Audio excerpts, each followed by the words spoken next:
All right, good evening, everybody. So my name is Fahim, right? I go to Eastern Michigan University, so I'm a third-year student there, studying cybersecurity. I'm also a second-year learner at the Michigan State Apple Developer Academy, and I also work part-time as a technology instructor at Accelerator for Kids. And today, I'm going to talk about an app I made for the App Store. But before we get into the app, I want to talk about the platform itself, because it's very interesting. I chose the App Store because that's where I have my experience in. I have an app that I released last year with a couple of my group mates at the Academy to help people quit gambling, because that's a big epidemic now. But at my time at the Academy, I've been learning a lot, and one of the things that came across my eyes was that there's about 850 million people who visit the App Store every single week. And a stat came out that $60 billion was distributed to devs in 2022 from the App Store. And that was a calling for me. I was like, okay, so there's a lot of people that's making a lot of money on the App Store, and I need to get on it. So, and I have experience. I know how to make apps, so why not? Especially with Cloud Code and everything else, I can really streamline and fasten the process. It's more about understanding marketing and distribution. So now the next step was, what app do I make, right? So someone told me about keywords. So if anybody knows how YouTube works, right? There's a YouTube algorithm, right? That's why all these videos are almost the same. Same title, same caps, same thumbnails, same link, right? So the App Store also has an algorithm. And if you search some of these keywords up, you'll see, so this is what people are searching for. So if you search a candle couples comes up. That means people are actively searching for it. This is something that people want. So candle couples is probably a very popular app. That's why it becomes the first result. I actually started with makeup, because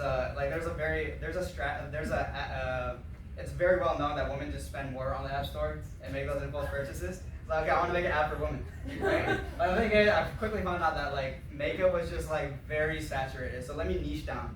So I went to nails. I searched up nails. I looked up the keywords. I looked at my competitors, and I thought that was it. I'm gonna make an app for nails.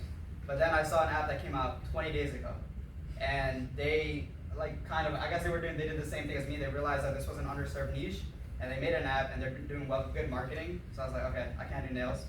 Went down to crafts. Crafts seemed good. Same problem as makeup, very oversaturated. So had to cut it down. But candles are a type of crafts. Okay, well let's see what happens when you search up candles. Now it's not a very popular keyword because I decided to make a candle calculator, which is near the bottom. But it still lets me know that people are searching for this. This is a need, and people come to the App Store and they look for this. So then now I did some outside research, and I realized that the market size is about $14 billion, and it's just projected to grow. And it's one of the lowest side hustle, the lowest barrier to entry for side hustles. A lot of people make candles. I started going on TikTok. There's a lot of app makers. Went on Reddit, a huge community.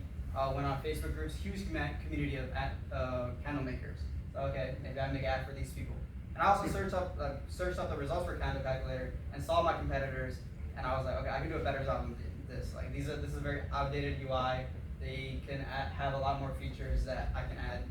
Okay, so now I'm gonna make an app for people who make candles, even though I know nothing about candles. And then WickWise was born. So this is my app icon. So WickWise handles the science of candle making, so you can focus on the craft. In short, this is the bulk of the app, right? So these two screens, really, so people make candles in a jar, right? So I have a preset library of jars that you can select, but you can also do custom dimensions, select the wax type, fragrance load, and you'll get the recipe basically. That's the best way to explain it. It'll suggest the pour levels, the melt levels, and the wick guide, the wick that you should probably be using. It's packed with features. I'm not sure how we make candles, so I'm not sure how relevant it is to you guys, but you can save your recipes. There's a cost calculator if you're a business owner.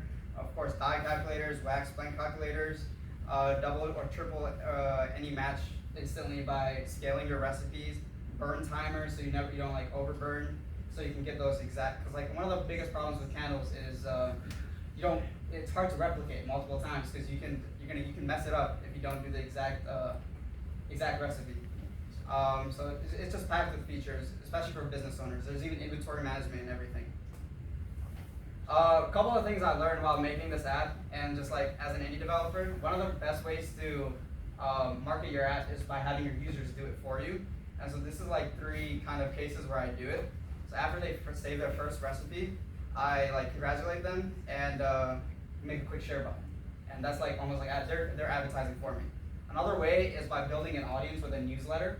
So you can provide them a benefit, nothing too intrusive, but collect their email, and at that point you have it now forever that you can store on a separate server. I use kit.com, it lets you store 10,000 emails for free. And I have access to these people. And now if I ever want to release another app, now I can grow my email list and have free advertisement like that. And another thing is I've noticed that there's a lot of features on this app, and I should help people discover these features. So every time they use a feature, I will like recommend them the next feature that they should probably use so they can continue and explore it. I also try to take full advantage of the Apple ecosystem, so that includes stuff like live activities and widgets. It makes the app feel more premium and just gives them more value.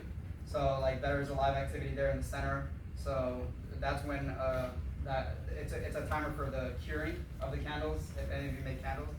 Also, I allow you to export your recipes, and of course there's just watermarks all over it, another form of free advertising from the customer itself. You guys will actually be able to download the app, and that's why I want to talk to you about the onboarding, because every time somebody user tests my app, they're like, okay, but like onboarding is so long, like what? Like it's 19 steps, and that's because the most likely time someone's going to pay for your app is when they first download it during onboarding. That's your shot. For some of the most highest performing apps, 70 to 80% of paid users come from onboarding. So you really want to get it right. Especially for an app like a candle calculator, that's a high intent user, you know? Versus a low intent user, which is like searching for games. They don't really know what they're looking for. They're just looking. A candle calculator, someone who's looking for a candle calculator, they're looking for something very specific.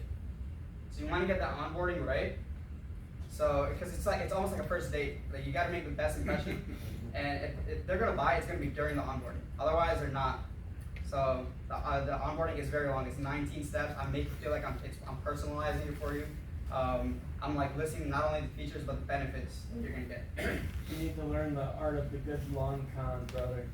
The first date is where you start the conversation, but then the magic happens elsewhere. So these are the paywalls. So initially I wanted it to be a freemium app, but I just I learned something called a high intent user and low intent user. And once I came across that information, I realized this is a very high intent user app, and I couldn't find a balance for freemium. The free version of the app always just seemed too good, and I feel like people would never upgrade. And I'm here to make money, not to sell free product.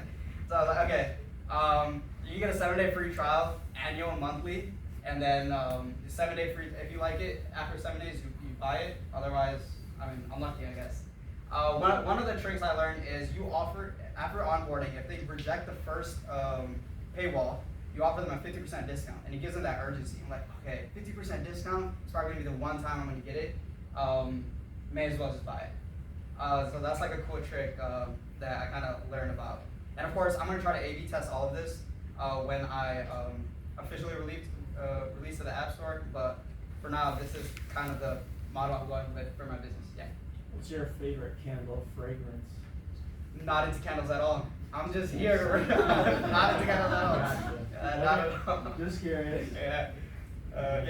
Test the product. How involved is the app with actually weighing the ingredients? So it's just showing you how much of the ingredients you need. So does it? Do you have plans to kind of build out where then it can connect to a certain scale or makes any of the? That's definitely something I'm thinking about. Yeah, that's definitely something I'm thinking about. But you guys can download it today if you guys have an iPhone only. iPhone or iPad. It's on TestFlight, which is like the beta testing platform for Apple. It does, obviously, you will get hit with the paywall after the 19-step onboarding, but it's sandboxed, so you can buy it, but you won't get charged, I promise. But yeah, that's what I mean, WickWise. Fahim, yeah.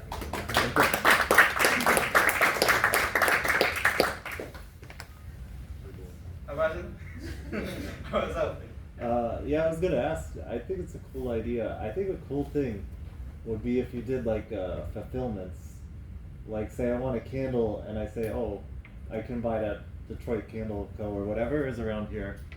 I can send like the recipe to them to have it built or whatever and pick it up. Yeah, I've been talking to candle shop owners. There was one in Detroit that I've been talking to, and I was thinking of some sort of partnership. I haven't thought about that specifically, but I'll bring it up to him. Yeah. So you kind of told us, you told us what you think and how you built it and like what you learned at the academy, Developer Academy. But what are your potential customers saying? Like what features? I did talk to. So a lot of the features were actually based on someone I know who actually had a candle business. Her name is Kylie, and she kind of just told me so. Because she ran an entire business, she made a decent amount of money from her hustle as a candle business owner, and she told me exactly what she would want to see in an ad if she were to pay for it. So I did talk to some customers. I was scrolling subreddits, Facebook groups, trying to find their pain points because I know this is not like I'm not the target audience, so it's hard to build something that you're not a like demographic for. But like that's kind of where my experience at Apple Developer Academy came from. So they really focus on building for the user and doing user research before trying to build. But yeah, definitely like trying to work more on finding more users. Yes. Yeah. Do you plan to just rely on like App Store keywords, or do you have like other marketing plans? Yeah, I do. So App Store keywords is a huge I'm gonna try to build the best product page possible so the algorithm likes me and shows my ad first, not other kind of calculators. But beyond that, Apple gives you $100 of credits for Apple ads, which is obviously nothing. But if they seem to convert, I'll invest my own money. And the third thing that I'm going to do is I'm going to post at least 3 TikToks a day once I release, and hopefully that would gain some traction to my app store. Yeah. Not a question, but I have a few markets for you that I think you would do well in. I'll get in touch with you right after this then. Yes. Thank you. Yes. More on your user like research and stuff. So who's your target demo? Who's using your app currently? Currently nobody. But the people I want to use my app is people who do this as a side hustle. They're probably going to be the most likely users. I ask you a question, and this goes to his comment about using what you build. As somebody who would be experienced in the craft, correct? Why would I use a tool that wasn't built by a builder? No disrespect. No. I know what I mean? Because you're not gonna go as deep as like the candle dude. You're like you'll stay. Again, feature rich, awesome. Like you can. This is like more of a philosophical thought though. Like, what makes you competitive if tomorrow I can enter and say, hey, build me candle IQ. You know, I can compete with you because you're not building, you're not using your tool as the comment was made. Like, for me, it's, I should pause. You know, I applaud the act of creation. No, I love that. I love the concept. It's more like, I get it. I will never be able to make an ad. If there's a dev out there who's a real candle maker, I agree. They probably will make something better. But the thing is, when you search up Candle Calculator, if you go to the Apple store right now, there's 2 apps, Candle Pal and the Candle Cal. I don't have it. If I showed you guys those apps, as a developer, they are horrendous. What's their cost though? Ads, which is even worse. but Believe it or not, people are more likely to pay. They hate ads. I mean, if Here's $4 a year, a lot more. Yeah. Honestly, you know, I didn't think that too. I didn't think that either. Like I did who pays for ads? I've never paid for an app. I didn't pay for subscriptions. Try it. Try it. Before you have an opinion about it, try it, because you'll see that if you're solving somebody's problem, they will happily part with their hard-earned dollars.